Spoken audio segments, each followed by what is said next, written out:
Hello everyone, welcome again in Eng-Man YouTube channel. So in this video, we will continue our learning on PVTP software for retrograde condensate modeling and still about pseudo properties. In previous videos, we have discussed about the pseudo properties tab and then split pseudo tab. And in the last video, we talked about BIC input data tab. The final step for the pseudo properties is output fluid. Okay, this step is continually being updated as the pseudo component is defined.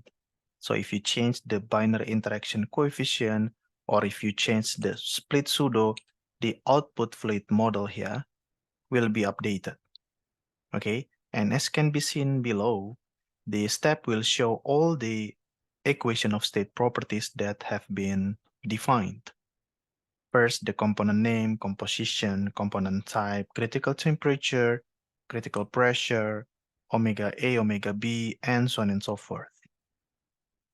Okay, an important thing to note here is that this particular interface is read-only. Okay, so you cannot change this. All right, by the way, you can also check the more properties, the BICs here, the plot, the composition, critical temperature, critical pressure, eccentric factor, omega A, omega B for each component number. But you also have the same thing here.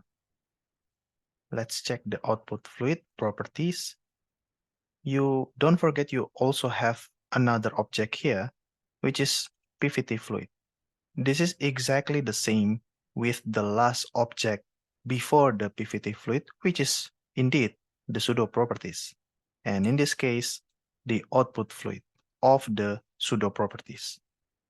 Okay, so you have all of this table perfectly the same with what we have in PVT fluid object, including the more properties, BICs, plot, EOS options, and water composition.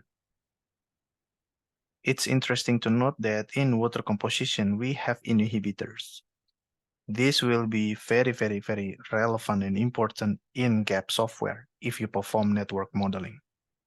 And in PVT fluid, it's actually editable. So you can edit it here. So while in the pseudo properties tab, it is read-only and you cannot change it, you have a freedom to change this column if you use PVT fluid object. Okay, remember, if you want to change in the PVT fluid object. But if you, for example, right-click and select this, like this, then if you change anything here, it will influence the calculation for the calculation operation on the right side here. But if you uncheck this and you only check this, select this, then only this model that will be used for the calculation. Okay, and here, yeah, that's it.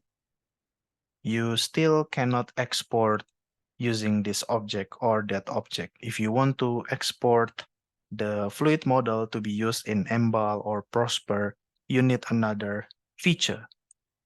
In this case, you need export EOS. So PVT fluid cannot be used for exporting. Okay, but it represents what happens or the final output fluid of the object before this. All right, so that's the output fluid. Okay, I think that's about it. So we can stop it here. We have completed the section for defining or the definition of pseudo properties. In the next video, we will deal with the regression, which is the penultimate step for the characterization process. Okay, until then, see you and thank you.